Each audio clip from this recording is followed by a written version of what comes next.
میں جس گھر میں نوکرانی کا کام کرتی تھی وہاں مالک بہت مہربان تھا۔ اپنی بیوی سے چوری چھپے مجھے پیسے بھی دے دیتا اور جب وہ گھر نہیں ہوتی تھی تو پھر کمرے میں۔ میرا نام پلوشا ہے۔ میری عمر اس وقت 25 سال ہے۔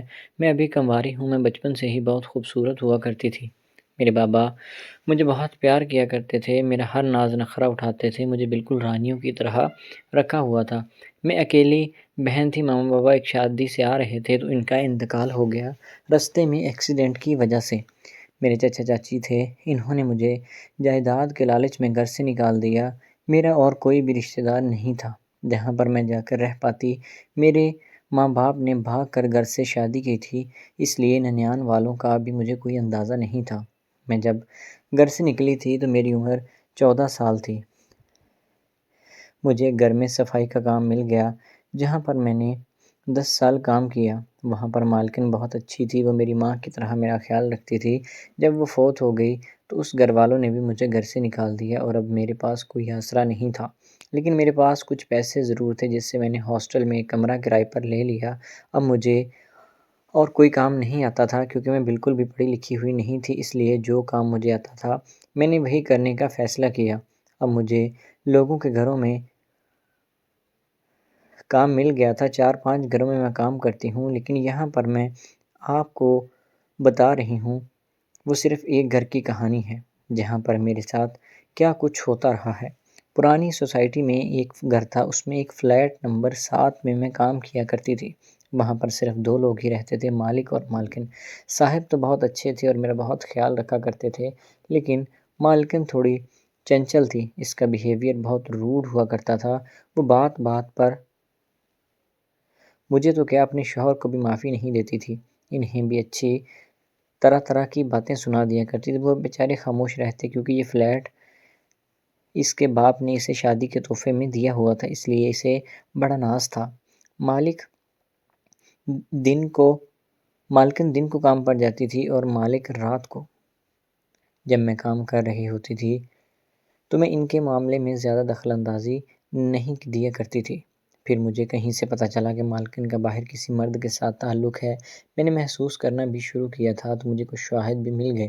میں نے وہ چیز اکٹھی کی اور انہیں اپنے پاس رکھ لیا۔ ایک دن میں مالک کے پاس بیٹھی تھی اور مالک سے کہا کہ میں آپ سے ایک بات کرنا چاہتی ہوں۔ وہ کہنے لگے کہ بتاؤ کیا بات ہے؟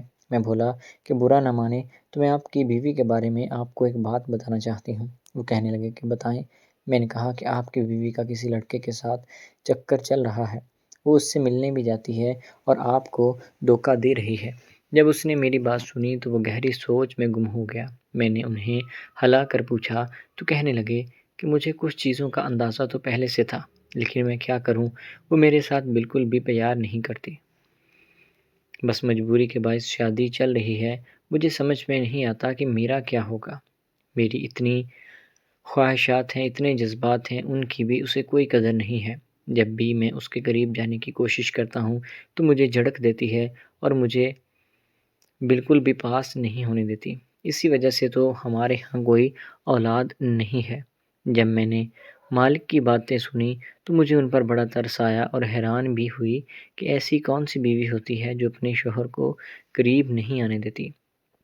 خیر مجھے کیا، میں نے ان کی باتوں کو سنا انسنا کر دیا اور کہا کہ صاحب دیکھیں، وہ آپ لوگوں کا آپس کا معاملہ ہے۔ مجھے جو چیز پتہ چلی تھی میں نے وہ آپ لوگوں کو بتا دی۔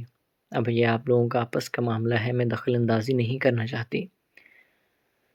آپ اتنے اچھے ہیں اس لیے مجھ سے رہا نہیں گیا۔ خیر میں کہہ کر چلی گئی۔ میں صرف 2 گھنٹے کے لیے کام کے لیے آیا کرتی تھی۔ اب یہی معمول بن گیا تھا کہ میں جب بھی جاتی تو مالک نیند سے بیدار ہو کر بیٹھ جاتا اور کبھی کبھار میرے لیے چائے بھی بنا لیتا۔ میں نے اسے منع بھی کیا تھا کہ مالک آپ یہ ٹھیک نہیں کر رہے۔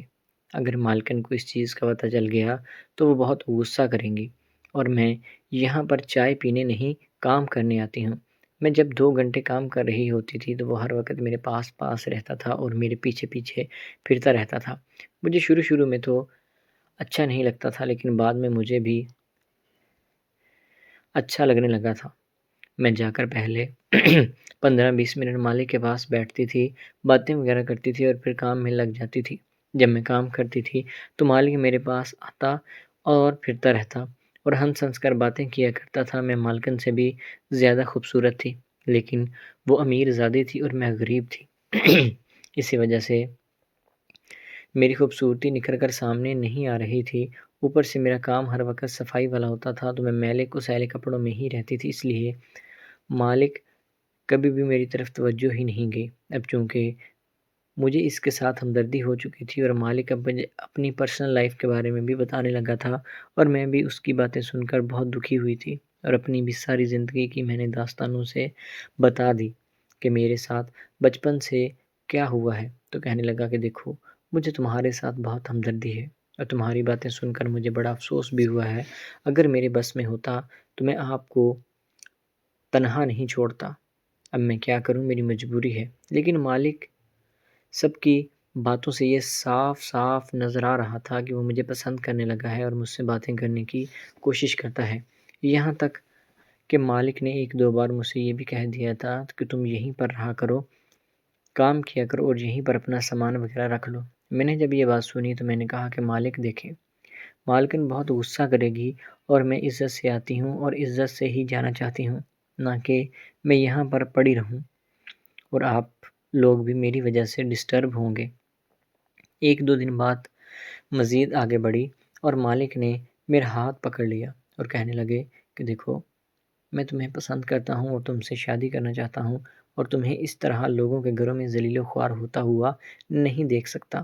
میں تمہیں اپنانا چاہتا ہوں۔ میں نے مالک کی باتیں سنی تو میں بہت خوش ہوئی تھی، اور میں جذبات پر قابو نہ رکھ سکی۔ پھر کیا تھا، ہمارے درمیان سارا کچھ ہو چکا تھا۔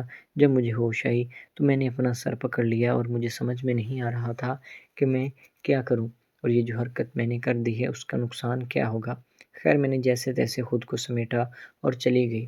اب میرا اس گھر میں کام کرنے کو بالکل بھی دل نہیں کر رہا تھا، لیکن مالک بار بار ضد کر رہا تھا اور کہتا تھا کہ دیکھو، میں مل کر تم سے معافی مانگنا چاہتا ہوں۔ میرا قطعاً یہ ارادہ نہیں تھا جو ہمارے درمیان ہو گیا ہے، وہ بس جذبات میں بات کہاں سے کہاں نکل گئی مجھے پتہ ہی نہیں چلا۔ خیر، میں ان سے ملنے کے لیے چلی گئی تھی۔ انہوں نے مجھے کہا کہ دیکھو، میں تمہیں اپنانا چاہتا ہوں اور تم سے شادی بھی کرنا چاہتا ہوں۔ ابھی ہم لوگ اسی حالات میں موجود تھے کہ اوپر سے مالکن آ گئی، اور ان دونوں کے درمیان خوب جھگڑا ہوا، اور مالک نے مالکن کو طلاق دے دی تھی۔ طلاق دینے کے بعد وہ گھر چھوڑ کر آ گئے تھے اور پھر ایک کرائے کے گھر میں رہنے لگے اور مجھ سے شادی کر لی۔ اب میں ان کی بیوی ہوں۔ وہ بہت نیک دل انسان ہے، میرا بہت خیال رکھتا ہے، میری خواہشات کی بھی قدر کرتا ہے، اور میں بھی ان کے جذبات کو کبھی بھی ٹھنڈا نہیں ہونے دیتی، اور جب کہتے ہیں، جو کہتے ہیں، میں کرنے کے لیے تیار ہوں، کیونکہ انہوں نے مجھے ایک نوکرانی کی زندگی سے ملکہ کی زندگی دی ہے، تو اس لیے اب میرا سارا کچھ انہی کا ہے اور انہی کے حوالے ہے۔